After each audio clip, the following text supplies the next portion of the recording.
Aksyon Radio Philippine Standard Time alas 6:06, detalye sa balita lokal pagkatapos gid lamang sining. Para labanan ang banta ng COVID-19 sa ating bansa, mahalaga ang kooperasyon ng bawat isa. Ang pananatili sa loob ng bahay ay isa sa pinakasimple pero pinaka-epektibong paraan para hindi kumalat ang virus. Kunwari, ikaw ang tuldok na ito. Malusog ka at malakas. Lumabas ka ng bahay. Ang hindi mo alam, may nakasalamuha ka ng may COVID-19. Tandaan, mahirap malaman kung sino ang may virus, pero madali itong maipasa sa iba. Pwedeng naipasa na pala niya ang virus sa iyo nung umubo siya, o bumahin. O baka naman ay nahawa na dahil humawa kayo sa parehong bagay na kontaminado.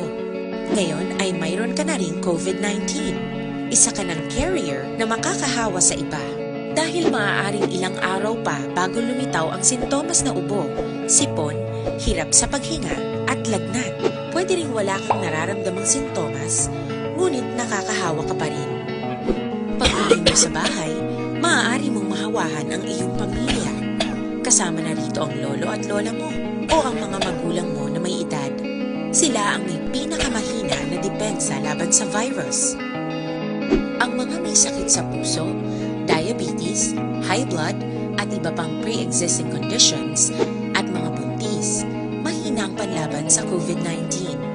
Kapag na-infect ang taong mahina ang immune system, posibleng magkaroon siya ng malalang karamdaman at kailanganing dalhin sa ospital.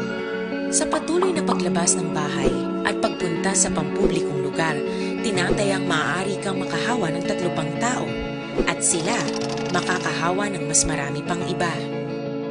20% ng mga nahawa ay maaaring maospital at dadami ng dadami ito habang mas kumakalat pa ang virus.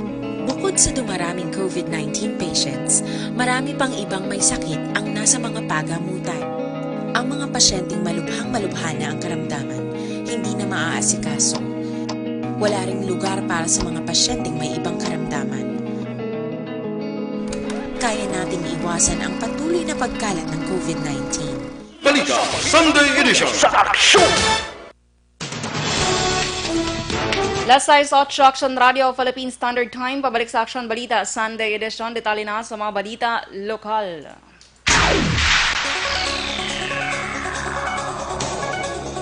Naglambot na sa 16 ang kumpirmadong kaso sa COVID-19 sa Western Visayas. Sa bulletin nga ginpagawa sa Department of Health Region 6, 3 ka kaso ang nagdugang kahapon nga adlaw. Una diri sa 28 anyos nga lalaki gikan sa syudad sang Bacolod nga may travel history sa United States of America. Ikaduha ang nagdugang among isa ka 41 anyos nga babayi gikan naman sa probinsya sang Negros Occidental nga may travel history sa Manila kag Davao. Ikatatlo amo naman ang isa ka 70 anyos nga lalaki gikan sa probinsya sang Iloilo apang wala sang travel history.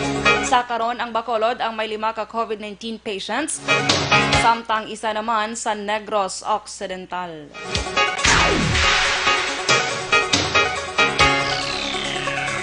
Ginpahayag naman ni Dr. Grace Tan, spokesperson sang Bacolod Interagency Task Force, nga wala una nagpalayag ang 75 anyos nga lalaki nga positibo sa COVID-19 sa ang iyang travel history sang iniyang gindala sa hospital. Ang 75 anyos nga COVID patient nga may travel history sa Manila ang isa sa 3 ka mga bag-o nga kaso sa COVID-19 nga record diri sa Bacolod. Sura kay Tan, ini ang magaserbe nga wake-up call sa mga nagapakonsulta nga ipalayag ang ilang travel history para makapreparar man ang mga health workers. Samtang nagpagawa sang statement ang Bacolod Adventist Medical Center nga nagakumpirmar nga yara sa ila hospital naka-isolate ang isa ka 40 anyos nga lalaki nga nagpositibo sa balatian. Nagpasiguro ang hospital nga ila nasunod ang isolation kag containment guidelines umpisa gindala sa hospital ang pasyente. Nagpangabay man ang hospital sa ang pangamuyo para sa mga medical team nga nagatatap sa pasyente.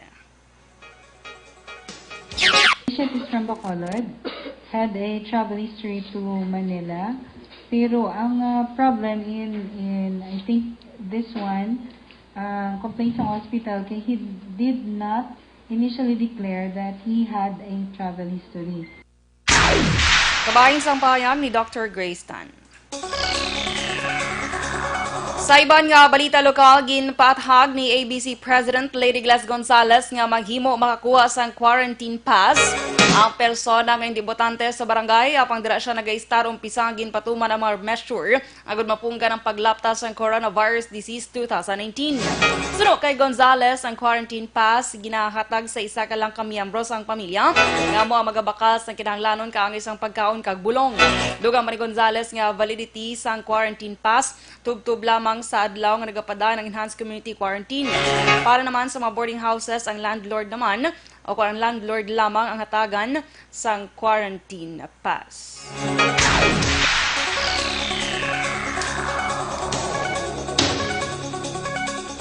Beintiuno naman ka mga series bus ang pag-ausaron sang syudad sang Bacolod kasunod nga suspendido ang tanang transportasyon sumugod Lunes nga adlaw Marso 30. Sunod kay City Councilor Cindy Rojas, Vice Chair sang Bacolod Interagency Task Force Against COVID-19, voluntaryo nga nagpahulam ang Valicar Transit Incorporated sang 21 ka mga non-aircon bus para sa Bacolod. Magluwas ini sa 4 ka mga series bus nga una na sadto gin-provide para sa mga frontliners sa mga check-up points. Ginpatag ni Rojas nga libre makasakay ang mga frontliners sa bus, samtang hindi frontliner ang magabayad sang 10 pesos. 3 ka mga series bus ang gindesignal sa kada bus stops.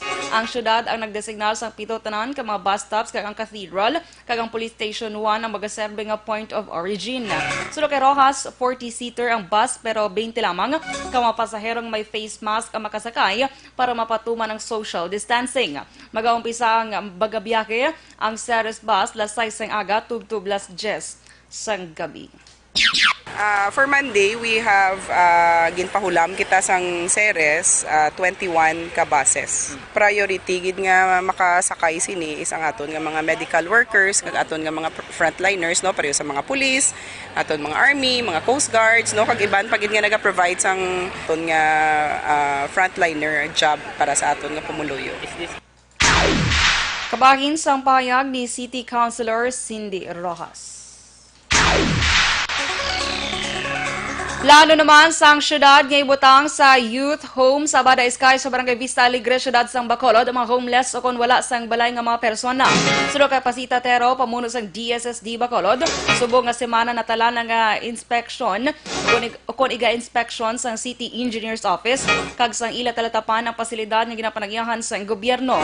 Suno kay Tero, ang youth home ang naghamtang o nahamtang sa kilid sang Bacolod Evacuation Center nga sadto usaron kun tani para sa mga children in conflict with the law, pero wala inindayon kasunod nga wala sang kodal ang pasilidad.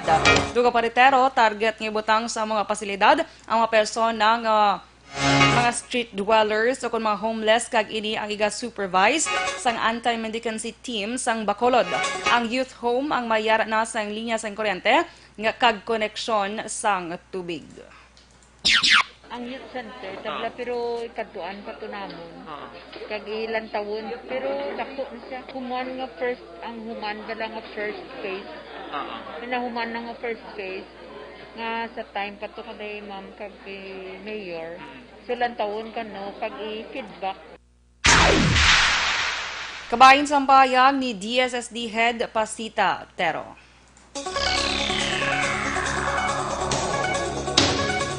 Maga-implementar naman sa lockdown ang lokal nga panguluhan sa Banwa sang Tuboso umpisa Marso 30 tubtub Abril 5, 2020. Sa interview sa Aksyon Radio Bacolod, ginpahayag ni Municipal Mayor Richard Hauhuco ini nga desisyon ang ginkasugtan sa sinapol nga iya ginpatigayon upod ang mga barangay kapitan sa Marso 27, 2020. Dugang pa sa alkalde subong nga aga ila na umpisahan ng pagpanagtag sa mga relief goods kag sa kapin 10,000 ka mga residente sa bugos nga munisipalidad.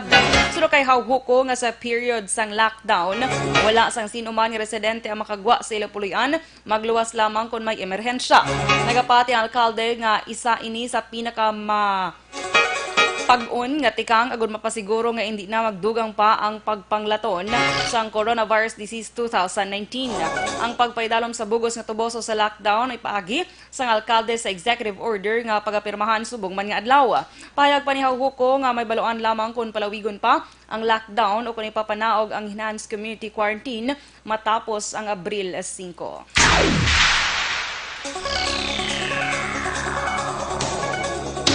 Kaag sa katapusan nga balita lokal, ginpa-recall ni Negros Occidental Governor Eugenio Aksyon ang Memorandum Order ni Provincial Legal Attorney Alberto Nelias Jr. address sa tanan ng mga medical personnel sa probinsya. Sa memorandum maging permahan sang gobernador Marso 27, 2020, iyagin pahayag nga ang memo ni Nelias ang nagaserbe bilang pahanumdom sa mga personnel sa gobyerno probinsyal nga sundon ang kasuguan. Apang ini ang nagtugas ang confusion sang publiko, labi na sa mga benefactors kag donors nga nagabulig sa mga frontliners nga nagapanginunguha agod mapunggan ang paglaton sang COVID-19. Sulo kay Lakson padayunon sang gobyerno probinsyal ang pagbaton sang unsolicited donations nga voluntaryo ginhatag sa publiko. Marso 20 sang magpagwa sa nga panawagan sa publiko ang gobyerno probinsyal nga buligan ng mga health workers kag frontliners sa pagpakig-away sa COVID-19. Apang Marso 23, 2020 sang magpagwa sang memo si Nelias nga nagpahanumdom sa mga medical personnel nga ginadumilian ng pag-solicit sa mga private entities sa idalam sang Code of Conduct Ethical Standards for Public Officials and Employees.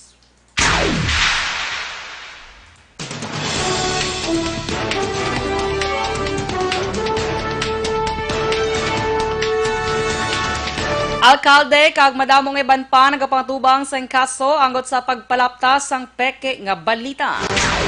Naglapa sa curfew magapangtubang sang pinalidad sa tion nga matapos na ang enhanced community quarantine. Detalye sa Balita National pagkatapos gid lamang sini.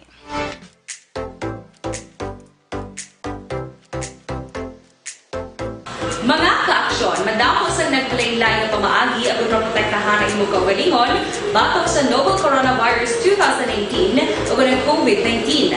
Isa sa mga pinaka-importante ang regular, safe, and effective hand hygiene gamit ang habon kag tubig o ng alcohol-based hand rub. Yan ang proseso sa paghugas ng gamot na rekomendado sa World Health Organization.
Ginenggamyo ang mga aksyon ni mo ng WHO Safe Hand Challenge agad manginhanda sa coronavirus 2019. Padayon mga aksyon.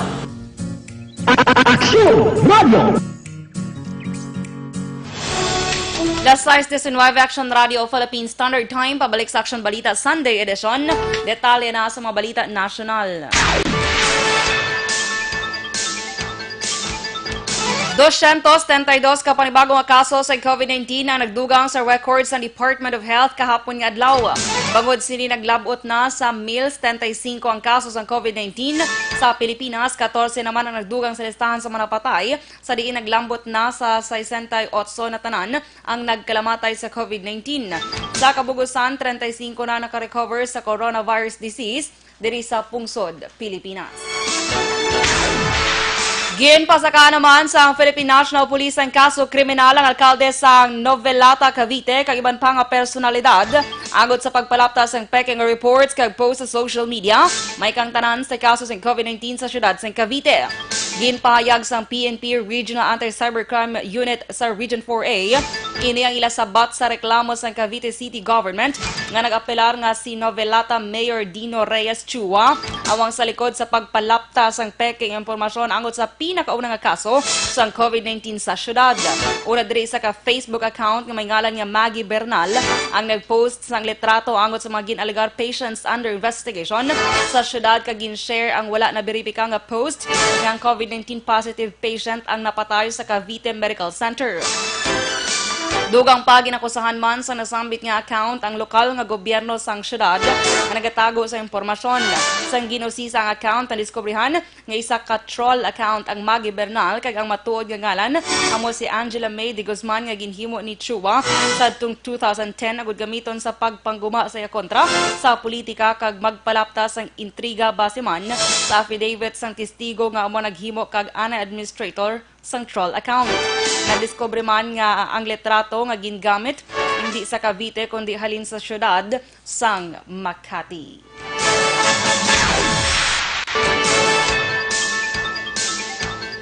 Hindi na pag-ibutang sa presuhan ang managlapas sa curfew nga ginapatuman sa local government units samtang ginapatuman ang Luzon-wide Enhanced Community Quarantine.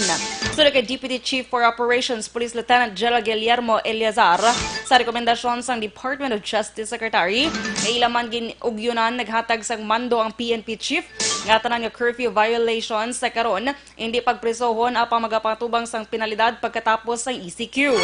Dugang pa ni Eliazar nga sa karon at large ang mga violators apang pagkatapos ng krisis pangitaon agud pasabton sa ilang ginlapas depende man sa mga multa kag penalties na ginsaad sa ordinansa sang curfew.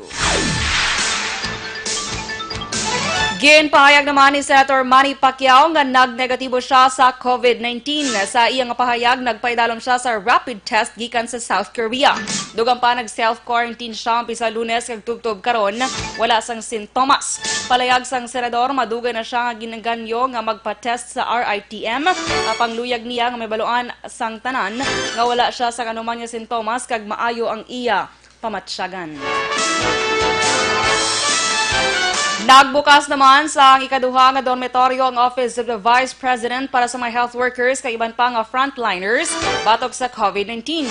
Sa Facebook post ni Vice President Lenny Robredo, iya ginanunsyo nga libre ang mga health workers, medical practitioners kag iban pa nga frontliners, kang isang security guards kag iban pa nga nagahatag sang frontline services may kang tanan sa COVID-19 operations. Ang dormitory ang nahamtang sa Teachers Village sa syudad sa Quezon kag first come first serve ang basehan.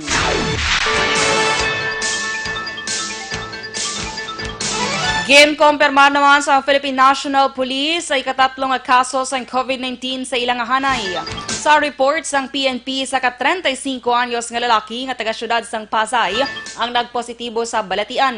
Yara sa 97 mga personnel ang ginakonsiderar bilang patients under investigation kag 1,228 ka pulis ang ginkonsiderar bilang persons under monitoring. Karanya kalakip sa PUIs kag POMs ang ginmanduan nga magpaidalom sa self-quarantine. Samtang ginkompirma sa PNP nga isa ka PUM ang napatay matapos din cardiac arrest kag nadiskubre nga mayara sang history of exposure sa COVID-19 o kon COVID-19 positive person na gin self-quarantine sa sulod sang isa ka semana. Ginrekomendar sa Department of Health nga ipa-cremate ang bangkay sa sulod sang 12 oras. Temprano naman nga iga-release ang Government Service Insurance System ang pensyon sa ilang mga miyembro agod makabulig sa krisis nga gintuga sa COVID-19.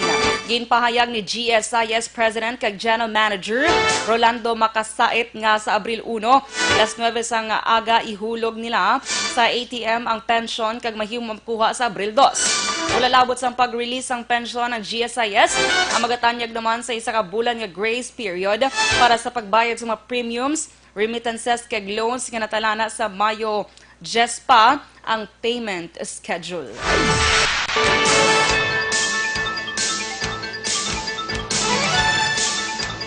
Kag sa katapusan nga balita national, ginpaidalam sa total lockdown ang bugos nga probinsya sa Laguna kahapon sang hapon bugod sa pandam sang COVID-19. Ang total lockdown nag-epekto launa kahapon sang hapon. Marso 28 base sa anunsyo ni Laguna Governor Ramel Hernandez sa Facebook account.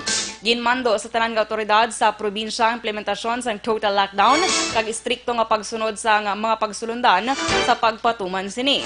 Giningyo man sa gobernador ang kooperasyon kag paghangop sang publiko angot sa patuman nga total lockdown.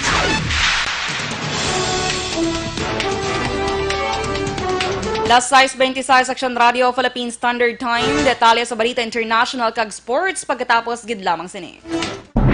Ikalat ang totoo, mga dapat alam mo na sa COVID-19. Mga benepisyo ng paghuhugas ng kamay. Ang paghuhugas ng kamay o hand washing ay isang gawaing pangkalusugan at isang mahusay na paraan upang makaiwas sa mga impeksyon o sakit na dulot ng mga mikrobyo gaya ng mga bakterya o virus. Tunay nga na ang paghuhugas ng kamay ay isang mabisang panlaban sa mga sakit gaya ng pagtatae o diarrhea, ubot-sipon, trangkaso at iba pa. I-viral, i-share, ikalat ang totoo. Hatid ng MBC Manila Broadcasting Company, stations DZRH, Aksyon Radio, Love Radio, Yes the Best, Radyo Natin at Easy Rock. Ikalat ang totoo, mga dapat alam mo na sa COVID-19. Ang mga hakbang upang maprotektahan ang sarili laban sa COVID-19. Ang mga payong ito ay maaring sundin ng lahat, ngunit napakahalaga ng mga ito kung ikaw ay nakatira sa lugar na may COVID-19. Hugasan ng madalas ang inyong mga kamay, iwasan ang paghawak sa iyong mga mata, ilong at bibig, takpan ang iyong bibig pag-uubo at babahing, iwasan ang matatao na lugar at malapit na pakikipagsalamuha sa taong may lagnat o ubo. Manatili sa bahay kung ikaw ay may sakit, kung ikaw ay may lagnat, ubo at hirap sa paghinga, magpakonsulta agad, ngunit tawagan muna ang doktor o ospital. Kumuha ng impormasyon sa mapagkakatiwalaang otoridad. I-viral, i-share, ikalat ang totoo. Hatid ng MBC Manila Broadcasting Company, stations DZRH, Aksyon Radio, Love Radio, Yes the Best, Radyo Natin at Easy Rock. Ikalat ang totoo, mga dapat alam mo na sa COVID-19. Halimbawa ng mga sitwasyon kung saan kinakailangan sundin ang social distancing, pagbiyahe gamit ang pampublikong transportasyon, pagpasok sa mga public office tulad ng post office, bangko at grocery store, pakikipag-socialize sa mga public settings o pag-attend sa mga kaganapang dadaluhan ng maraming tao. I-viral, i-share. Balita Sunday Edition sa Aksyon.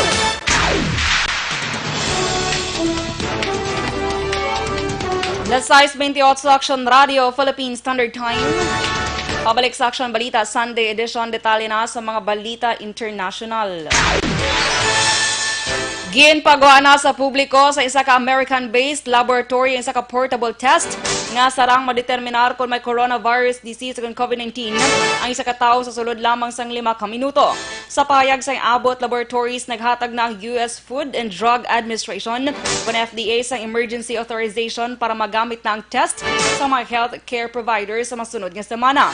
Ang mga test kit nga nagagamit sa molecular technology sarang man mapakita ang negatibong resulta sa sulod lamang sang 13 minutos. Samtang ginklaro naman sa kompanya nga hindi pa cleared sa FDA kag ang test kag ginatagan lamang sang otorisasyon para sa emergency use sa mga aprobado nga healthcare providers. Kag sa ato naman nga sports balita, naghatag sang dako nga balor sang donasyon ng tag-iya sang NBA team nga Los Angeles Clippers kag anay Microsoft CEO Steve Ballmer bilang bulig sa epekto sang coronavirus disease crisis. Nag-umpisa si Ballmer kag asawa sini nga si Connie sang 25 milyones dolyares pinagi sa Ballmer Group agud pondohan man ang pagpangita sang vaccine batok sa deadly virus. Ang bilyonaryo nga si Ballmer ang pinakabag-o nga sports executives, team owners, mga athletes kag celebrities nga naghatag man sang donasyon para sa kontra COVID-19. May baluan base sa pagbulubanta sang Forbes, si Ballmer ang may manggad nga naglabot sa 53.3 bilyones dolyares.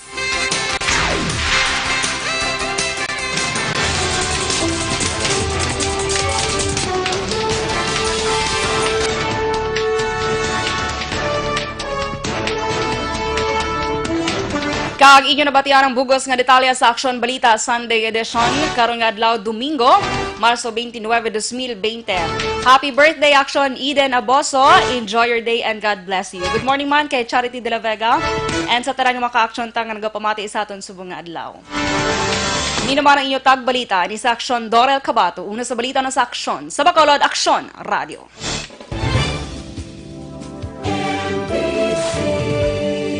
Manila Broadcasting Company. Sa balita, komentaryo, isyu,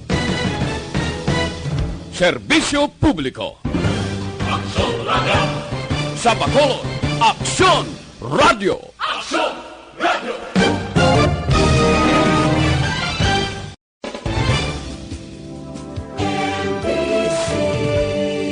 Manila Broadcasting Company. Sa balita,